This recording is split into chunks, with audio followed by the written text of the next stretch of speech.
This is Carolina Focus. My name is Miguel Fuller from Miguel and Holly on Hits 96.1. And as a newer resident here to the Queen City, I just learned about this last year. And boy, did I get an education in the largest cultural event you get to experience here in Charlotte. And it's the Yiasou Greek Festival, which I learned how to say it properly thanks to John Shelton, the Director of Communications. Welcome. Thanks, Miguel. Thanks for having us. You don't understand how proud I am that I can now say it confidently. Because last year when I talked to you about this, I was like, I'm going to be completely honest, I don't even know how to say Yiasou. But you taught me. Pro. You're a pro now. Thank you. Now, if someone is new, because, we get that stat that there's 120 people that move here to Charlotte on the daily, what is the Yiasou Greek Festival? Best put, the Yiasou Greek Festival is the biggest block party in Charlotte. We take over an entire city block at Holy Trinity Greek Orthodox Cathedral in the heart of Dilworth neighborhood. And it's 3 days of family, food, and fun. We experience life in the village, as we say in Greece. So you've got your food, you've got your drink, you've got your entertainment, you've got your shopping. And then at the center of all, we've got the church, where our entire community is based around. And it's a wonderful opportunity for Greek Americans to show off our culture, to show off our faith, we used to say the city of Charlotte, but frankly, the whole East Coast, because we get people coming from up and down the coastline. And it's a really wonderful community event and an opportunity to say thanks to the city for loving the Greeks for so long. But it's also an opportunity for the Greek American community to gather and to celebrate all that's good about life. I got the very wonderful experience of having to go for the first time last year and be totally immersed in it. Mm-hmm. And it was just, when you say it's the largest cultural event, until you get to walk through and see everything, it is totally amazing. And I truly felt like I was an adopted Greek person after going through the experience last year. But I want to start with the food, because that's always my favorite part. Now, what I find so fascinating is it's not like y'all bring in this food from somewhere. Y'all are cooking this there. And what are some of the Greek food options that you all have available? So we have a variety of options depending on if you're looking for something big, if you're looking for something small, if you're a meat eater, if you're vegan, all of your options. We have our plated dishes, right? We have the baked chicken. We have the lamb. We are bringing back our Athenian baked fish this year, which is delicious. Okay. We have our kind of street food options, right? The gyro, the pork souvlaki, the pizzas, and then all of the sweets. The variety of sweets and cookies, from your koularakia to the baklava sundae, the loukoumades. So we have something for everybody. And if you bring your kids, because again, this event is for everybody 5 to 105, and your kids aren't ready to take that plunge into Greek cuisine, they can enjoy a hot dog. Or if you're picky like me, so you have a little bit of everything. Yeah. But that Greek chicken was so good last year. I'm coming in hot. Some of the best. Yeah. Now, what are some of the other things that people can do at the Yiasou Greek Festival? We have, in my opinion, some of the best entertainment to offer, and a variety of entertainment. We have over 400 folk dancers that will be gracing 2 of our stages throughout the week. We have 2 live Greek bands playing a variety of Greek music. We have reenactments throughout the day of the Evzons, which are the presidential guard. We are bringing back, this is really exciting, we are bringing back a cooking demonstration. Ooh. So years ago, we used to have cooking demonstrations throughout the weekend, and our lovely ladies and a lot of our elder ladies, or our grandmothers called yayas, would present recipes, a lot of them near and dear to their hearts, to teach our patrons how to cook. Now, as our festival has grown and our property is not, we've run out of room. So we had to take the demonstrations off of our offerings for a few years, but so many people longed for that educational experience. So we're bringing back one demonstration this year, but we're putting it on stage. Ooh. And we're bringing a local Greek chef who's a part of our community.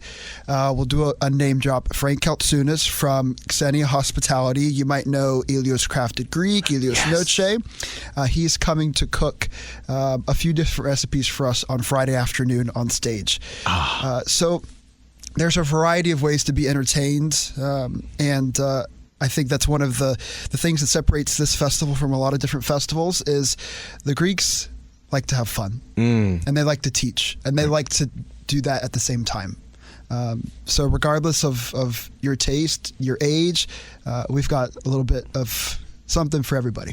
And just to make it clear, you don't have to be Greek to come to the Greek festival, correct? So we have this term called Philhellene, which in Greek, the translation pretty much comes down to friend of the Greeks. So we welcome all Philhellenes to be Greek for a day or 2 days or a whole weekend, because being Greek is not just about having ancestral history in Greece, but it's about living the Hellenic lifestyle that is based around hospitality and love for your sister and brother. So yeah, you don't have to be from Greece to enjoy the culture and the hospitality. Truthfully, so many people of our church community have joined the church from their initial exposure of Hellenism and Orthodoxy from the Greek festival. And I can totally see that, going to the festival last year and just seeing the line of cars of people just coming to get the food. And they were like, have you had it before? Have you had it? Oh my God, you got to try this. You got to try that. You got to try this. And you can just see the excitement of people that aren't even in the church or have joined the church because of it, because of just the hospitality that you all talk about.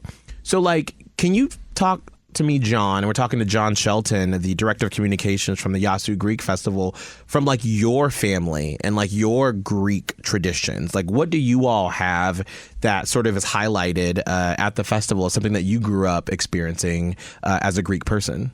Yeah, that's a really great question, because I think a lot of my life as a Greek American has been centered around so many of those traditions that were instilled to me by my mother, by her mother, my yaya, both of whom, at this point of my life are no longer with me. But those truths and values that they left behind are still so prevalent in who I am and what I do. I saw a photo at my house not too long ago that reminded me of one of the elements of the festival that we celebrate, and that's dance. And I had to have been 5 or 6 years old, and it was a picture of me in my kitchen with my yaya dancing around the island in the kitchen.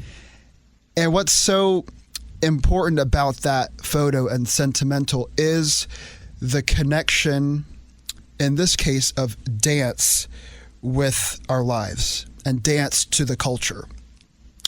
When we dance as Greeks, so often it's connected to some sort of celebration.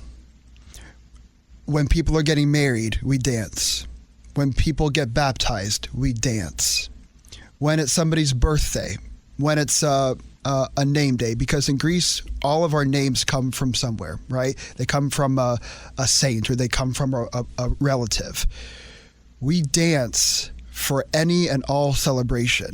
And so seeing that photo reminded me of why it is we do what we do, because when we dance, we tell stories. And the amount of stories that people have from the festival, right? I mean, it would take a lifetime to be able to share. When I see patrons come and say that they've been coming to the festival since they were 5 and 6, their parents and their grandparents brought them to the festival, and now they're taking their children. It's so sentimental, because that same value that my grandmother and my mother put in my life when it comes to dance and life as a Greek American, somehow through our outreach and through our witness is emulated in the people of Charlotte and beyond that come to our festival. And like you said before, they're not even Greek. Right. And yet they're living and experiencing those same values, those same traditions and things that we hold so near and dear to our heart. And it's again, that's why we have this festival. I feel like that is first off, dancing, I feel like is one of the highest forms of showcasing joy. Yeah. Is when you're able to just let loose and you do it together in a communal space where everyone can enjoy each other. And the fact that you all open it up to everyone to be able to come and celebrate with the highest forms of joy, it's just such an amazing experience to be a part of. And so I feel like we are lucky in Charlotte that we get to have you all put this on for not only yourselves, but for us to be able to experience your culture. And that's one of the beautiful things about living in the city. And I hate when I hear people say, well, there's no culture in Charlotte. And I'm like, you clearly are not looking in the right places, because there's lots of culture here. So how long does the festival go for, and how much does it cost? So the festival begins on the Friday after Labor Day. So if you forget the dates or you can't figure out if you've missed the festival or not, just remember it's the Friday, Saturday, Sunday after Labor Day weekend. It's how we start our fall. The opening of the festival is at 11 a.m. on Friday. We are open from 11 to 10 p.m. Friday and Saturday, 11 to 6 on Sunday. Tickets are $5. Just $5 to come in and experience the culture. You can pay with cash or card at the entrance. And it's 3 days of family. You might not think that you're going to be welcomed or embraced or treated like family, but regardless of who comes through our entrance, when you're coming to our home, you're going to become family. I think that's one of the great things to think about when it comes to the Yiasou Greek Festival. We're talking to John Shelton, the director of communications. Is like, this could be a family outing. This could be a great date night. And if you were like, we need to do something different, we keep doing the same thing, like, this is the great thing to do to put on your bucket list for things in Charlotte. So before we let you go, John, because there are so many things to do when you get to the Yiasou Greek Festival, what's like the hack or the pro tip you would give to someone that's going for the very first time? Like, what would be the best day to go? And like, what would be the first thing to walk to and experience if you're going for the very first time? The best day to go is any day that ends in day. You ain't wrong. You ain't wrong. And I would just encourage a newcomer, when they come in, grab a program or scan our digital program off of our QR code and take the time to walk the ground. Because while it might seem like there's a ton to do, and trust me, there is, we're all encompassed in a city block. So I would just allow yourself to like take your walls down and just engulf yourself in all that we have to offer. Take some time, go visit the church, right? Have some sweets. Go visit all of our vendors and see what they have to offer, right? Go watch some dance performances, because they're going to be different, representing different regions of Greece, different music, different songs and words and costuming. And I would say pack your patience, because it's a city block, but there's a lot of people who want to come and be Greek. And pack your appetite. And not just your appetite for food, but your appetite to learn. Because you're going to learn and experience so much. John Shelton, the director of communications for the Yiasou Greek Festival, happening the Friday after Labor Day. If I can remember it, you can remember it too. Is there a website people can sort of get some more information? Yeah, yiasoufestival.org, YIASOU festival.org, and you can follow us on social as well. Now, is there a phrase that you all say when you're leaving someone's house or anything like that? If you're wishing them well as they leave your house, what would that be? Or is there one? there are plenty, but at the festival, the best is Yiasou. Thank you. John Shelton, Director of Communications for the Yiasou Greek Festival. My name is Miguel Fuller from Miguel and Holly on Hits 96.1 with another Carolina Focus.